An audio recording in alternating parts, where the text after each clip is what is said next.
অনেকেই দেখা যায় বিবাহের আগে হারাম সম্পর্ক ও জেনা করে, কিন্তু তারা আবার সালাতও পড়ে।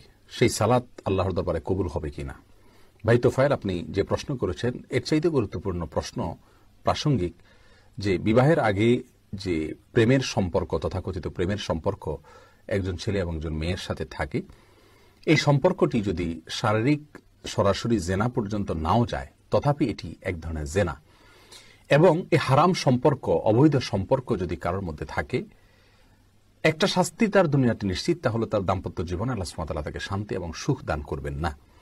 আর সেই সাথে এই জেনার যে অপরাধ, জেনার যে দায়, এর জন্য জাহান্নামের আযাব তার জন্য অপেক্ষা করবে। এটা বড় ধরনের একটি গুনাহ এবং কবিরা গুনাহ এবং বড় ধরনের অপরাধ।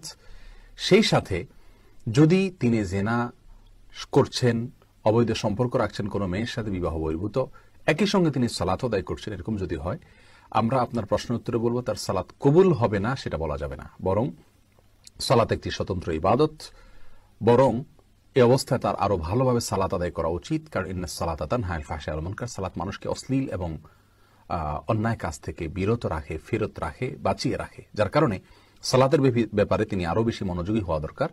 তার সালাত কবুল হবে না এভাবে আমরা বলবো না, তবে হ্যাঁ, যে সালাত তাকে গুনাহ থেকে বাঁচাচ্ছে না, সেই সালাত খুব বেশি মানসম্মত নয়, এটা অনুমান করা যায়। কিন্তু সালাত কবুল হবে না বা আল্লাহ সুবহানাহু ওয়া তাআলার কাছে এটা গ্রহণযোগ্য হবে না, এরকম কোনো কথা বলার কোনো সুযোগ নেই।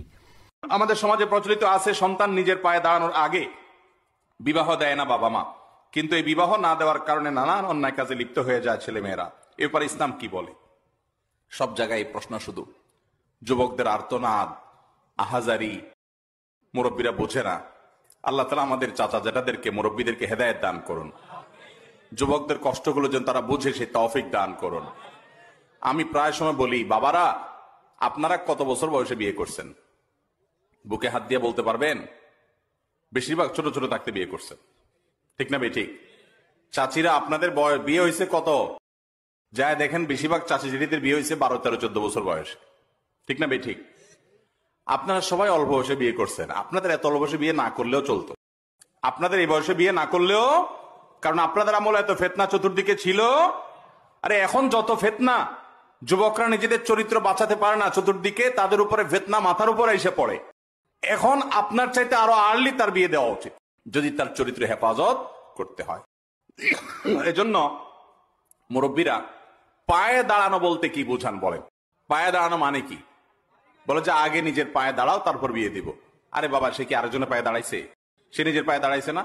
এই পায়ে দাঁড়ানো মানে হলো গাড়ি বাড়ি করো, লাখ লাখ টাকা কামাই করো। ভালো করে শুনে রাখেন, স্ত্রীর মহারণা দেওয়া এবং কোন মতে স্ত্রীর ডাল ভাত জোগাড় করার যদি ক্ষমতা থাকে, তাহলে সেই সন্তানকে চরিত্র হেফাজতের জন্য সে বিয়ের উপযুক্ত হলে বিলম্ব না করে তাকে বিবাহ দেওয়াটা অভিভাবকের কর্তব্য।